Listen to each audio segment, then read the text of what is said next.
अस्सलाम वालेकुम, मेरा नाम ताहिर अली है और मेरे यूट्यूब चैनल का नाम उर्दू सॉन्ग ज़बान है और मैं इस चैनल पे उर्दू तशरीहात अपलोड करता हूँ और मेरे चैनल को सब्सक्राइब करना ना भूलिएगा। बिस्मिल्लाहिर्रहमानिर्रहीम। अस्सलाम वालेकुम डियर स्टूडेंट्स, उम्मीद है आप लोग ठीक होंगे और आप लोगों की ज़िंदगी खुशियों के साथ गुजरी होगी। तो आप लोगों के लिए चलता हूँ ये जो वीडियो है इसकी तरफ, और ये आखिरी पैराग्राफ है। इस पैराग्राफ के बाद इंशाल्लाह किसी और वीडियो की तरफ इंशाल्लाह आप लोगों के लिए चलूँगा। तो अभी इस जो वीडियो है इसको बनाना शुरू करता हूँ। यहाँ से आगाज़ करता हूँ कि हमने इस आर्टिकल में किसी कदर तफसील के साथ मदरसों के हालात लिखे हैं। ये लफ्ज़ असल में मदरसा है, लेकिन इससे पहले जो लफ्ज़ आता है तो उसके बाद ये फिर मदरसा बन जाता है। तो यहाँ पे हमने इस आर्टिकल में किसी कदर तफसील के साथ मदरसों के हालात लिखे हैं। इस आर्टिकल में यानी ये एक आर्टिकल था, एक मजमून था, और ये मजमून किसने लिखा हुआ है तो ये मौलाना शिबली नुमानी ने। मदरसों के हालात लिखे हैं। हालात यानी उन मदरसों के हवाले से क्या होता रहा है, या लोग तालीम कैसे हासिल कर रहे थे, लोग कर क्या रहे थे उस वक्त तालीम, यानी जो तालीम लोग हासिल कर रहे थे। ज़ाहिरी बात है कि पुराने दौर में नहीं, हर इंसान को ये सोचना चाहिए कि किसी न किसी इंसान को मतलब अपना मुताला जारी रखना पड़ता है, और मुताला जारी रखना भी चाहिए, क्योंकि हम यानी ज़ाहिरी बात है कि हम एक दफ़ा पैदा होते हैं। आजकल जो सहूलतें हैं, इन सहूलतों से अगर हम मतलब सही तरीके से फ़ायदा उठाएंगे और ज़्यादा किताबें पढ़ेंगे तो इंशाल्लाह हमें बहुत ज़्यादा फ़ायदा मिल सकता है। आपको ये भी बताता चलूँ कि अगर हम बता देना चाहते हैं, मतलब यानी हम बता देना चाहते हैं कि इस्लामी तालीम का अंदाज़ा करने का ये नहायत छोटा पैमाना है। इस्लामी तालीम का अंदाज़ा करने का यानी जो इस्लामी तालीम है, यानी वो तालीम जो इस्लामी यानी तरीके पे जो हासिल करते हैं, ये नहायत छोटा पैमाना है। पैमाना मतलब यानी कि एक स्केल है, और एक छोटा पैमाना है। फिर आगे बताता चलूँ कि हमारी इल्मी फैयाज़ी और इजादात और सनाए को इन्हें मुलाज़मों के हाथे से बाहर ढूंढना चाहिए। हमारी इल्मी फैयाज़ी मतलब सखावत के मानी है, और जो हमारी इल्मी फैयाज़ी है और इजादात मतलब यानी इन्वेंशंस करना। इल्मी फैयाज़ी मतलब इल्मी खिदमात की तौर पर, यानी इल्मी फैयाज़ियों यानी इल्मी खिदमात यानी इल्मी सर्विसेज प्रोवाइड करना लोगों को। ईजाद की जमा है, और ईजाद के मानी है कोई नई चीज़ बनाना। ईजाद और दरियाफ्त में फ़र्क है। वो चीज़ जो पहले से मौजूद हो और उसको दरियाफ्त किया जाए, तो उस चीज़ को जब दरियाफ्त की जाती है तो उसको दरियाफ्त कहते हैं। और ईजाद वो चीज़ होती हैं जो फर्स्ट टाइम यानी बनाई जाए। और सनाए का मतलब किसे कहते हैं? सनाए असल में सनत की जमा है, लेकिन यहाँ पे मुराद क्या है? सनत की जमा मसनूआत है या सनतें हैं। और मसनूआत उन चीज़ों को कहते हैं जहाँ पे किसी कारखाने में चीज़ें बनाई जाती हैं। तो यहाँ पे सनाए का मतलब यानी पेश या हुनर। और फिर यानी मदरसों के अहाते से बाहर ढूंढना चाहिए। अहाता मतलब यानी सहन, यानी बाहर जो जगह होती है उसको सहन कहते हैं, और बाहर ढूंढना चाहिए, तलाश करना चाहिए। यानी कहने का मकसद ये है कि हमें यानी जो इजादात है तो इनके बगैर मतलब हमें बहुत सारे मतलब यानी जो लोगों के पेशे होते हैं, तो हमें ऐसी इजाज़त करनी पड़ती है, और बाहर ढूंढना चाहिए। मदरसों के हाथे से बाहर ढूंढना चाहिए। मदरसों के हाथे से यानी मदरसों के सहन से बाहर ढूंढने चाहिए। मतलब इन इंसानी सोच इतनी ज़्यादा उसरत यानी उसमें पैदा करनी चाहिए। पुराने दौर में जो तालीम थी तो उस वक्त तालीम तो बहुत ज़्यादा लिमिटेड तालीम यानी साइंस के हवाले से होती थी, या इसी तरह उस वक्त मतलब इतनी ज़्यादा तरक्की दुनिया नहीं की हुई थी। मदरसों की कसरत और आलमगीर रिवाज ने भी प्राइवेट तालीम गाहों की तादाद को कम नहीं किया। मदरसों की कसरत, मदरसे जो ज़्यादा बनाए गए तो कसरत मतलब ज़्यादा, और आलमगीर रिवाज ने भी, आलमगीर मतलब दुनिया पे छा जाना, आलम का मतलब यानी आलमगीर रिवाज मतलब यानी आफाकी रिवाज या पूरी दुनिया का रिवाज, वो रिवाज जो पूरी दुनिया पे मतलब यानी वो रिवाज पहुंच चुका हो या रिवाज पहुंच चुकी हो। तालीम गाहों की तादाद को कम नहीं किया। और सन 748 हिजरी में जबकि मिस्र मदरसों और दारुल उलूम से मामूर था, यानी 748 हिजरी में जबकि मिस्र मदरसों और दारुल उलूम से मामूर था। मामूर यानी भरा हुआ था, बहुत ज़्यादा मदरसे थे और सजा हुआ था, आबाद था, ज़्यादातर मदरसे होते थे। और खुद मिस्र की एक जामी मस्जिद में 40 से ज़ायद हल्का दर्स थे।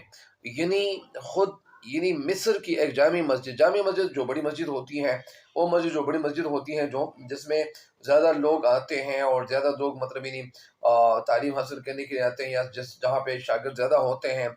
और हल्के दर्स थे। हल्के दर्स मतलब यानी वो हल्का नमाज नशिस्त जिसमें शागिर्द کسی عالم سے درس لینے کے لیے آئیں، مطلب وہ جگہ جہاں پہ لوگ لوگوں کا ایک حلقہ لگا ہوتا ہے، جہاں پہ ایک عالم طلباء کو سبق کو مطلب سکھا رہے ہوتے ہیں، ان کو علم دے رہے ہوتے ہیں، تو اس جگہ کو کہتے ہیں وہ حلقہ نما نشست یا جگہ جس میں شاگرد کسی عالم سے درس لینے کے لیے وہ آئیں، جن میں ہر قسم کے علوم و فنون پڑھائے جاتے تھے۔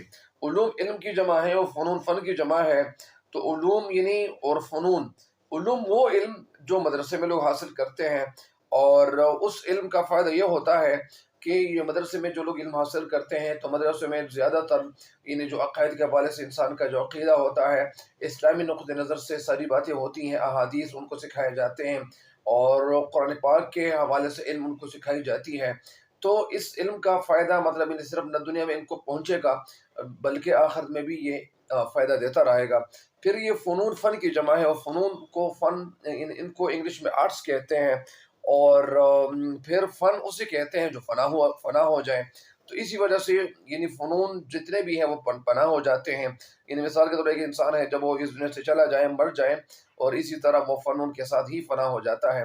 لیکن اگر وہ فن مطلب دوسرے اسٹوڈنٹس کو اگر انہوں نے پہنچایا ہوا ہو، فن اس دنیا سے چلے جانے کے بعد یہ فن صرف اس دنیا میں کام دیتا ہے، آخری دنیا میں آخری زندگی میں کوئی کام نہیں دے گا۔ میں نے اس آرٹیکل میں اس بات سے قصداً پرہیز کیا ہے، مطلب خود کو کنارکش کیا ہوا ہے، پرہیز کیا ہے، اور پھر کہ سلف کے کارنامے زیادہ آب و تاب سے لکھوں۔ سلف پرانے دور کے جو لوگ تھے، آبا و اجداد کا مطلب یہاں پہ سلف کا مطلب اسلاف، سلف کی جمع اسلاف کے کارنامے زیادہ آب و تاب سے لکھوں۔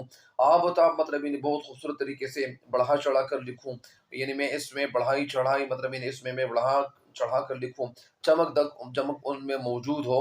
اور قوم کی آج یہ حالت ہے کہ جتنا لکھا گیا ہے یہ بھی اس کے چہرے پر نہیں کھلتا یا کھلتا، مطلب نہیں کھلتا، آج کل جتنا لکھا گیا ہے یہ بھی اس کے چہرے پر نہیں کھلتا، مطلب انہوں نے جتنا لکھا ہوا ہے تو یہ اس علم سے بھی ان لوگوں نے فائدہ نہیں اٹھایا۔ اور سلف کے مفاخر کا ہم کیا ذکر کر سکتے ہیں؟ سلف کے مفاخر کا مطلب فخر کرنا یا قابل فخر خوبیوں کو کہتے ہیں، قابل فخر خوبیوں کو کہتے ہیں۔ ہم کیا ذکر کر سکتے ہیں؟ ہم نے جب خود کچھ نہیں کیا تو اس سے کیا حاصل کہ سلف نے بہت کچھ کیا تھا۔ مطلب علامہ اقبال احمد کا ایک شعر بھی ہے کہ وہ بہت ہی زیادہ خوبصورت شعر ہے کہ اگر ہم مثال کے طور پر کچھ کریں گے نہیں، جس علامہ اقبال رحمۃ اللہ علیہ نے جو پہلی جو نظم لکھی ہوئی تھی، شکوہ نظم لکھی ہوئی تھی، اس کے بعد انہوں نے پھر جواب شکوہ نظم لکھی، تو جواب شکوہ جو نظم تھی تو اس میں بہت خوبصورت طریقے سے علامہ اقبال رحمۃ اللہ نے ہمیں بتایا ہوا ہے کہ آپ کے اسلاف جو تھے، جو صحابہ کرام رضی اللہ تعالیٰ عنہم اجمعین تھے، اور ہمارے پیغمبر صلی اللہ علیہ وسلم کے جو ساتھی تھے، تو انہوں نے صحابہ کرام رضی اللہ عنہم اجمعین، تو انہوں نے بہت زیادہ علم کی ترویج کے لیے اور اسی طرح اسلام کو پھیلانے کے لیے انہوں نے بے حد زیادہ کوششیں کی ہوئی تھی، اپنے گھر بار چھوڑ کر، اپنے گھروں کو چھوڑ کر، اپنے بچوں کو چھوڑ کر، اور مطلب گھر میں جتنے بھی افراد ان کو چھوڑ کر صرف اللہ تعالیٰ کی رضا کی خاطر انہوں نے دین کو پھیلایا۔ تو اسی وجہ سے میں کہنا یہ چاہتا ہوں کہ ہم مطلب اپنے اسلاف جو ہے ان کے جو کارنامے تھے وہ تو انہوں نے کارنامے مطلب کیے ہوئے تھے، کارنامے جو انجام انہوں نے دیے ہوئے تھے، لیکن ہم کچھ نہیں کر رہے۔ لہٰذا اس میں ہمارے لیے سبق یہ ہے کہ ہمیں بھی کچھ کرنا پڑے گا، ہمیں بھی آگے بڑھنے کے لیے محنت کرنی پڑے گی، اور ہماری محنت کا صلہ ہمیں ضرور ملے گا لیکن اگر ہم محنت کریں گے۔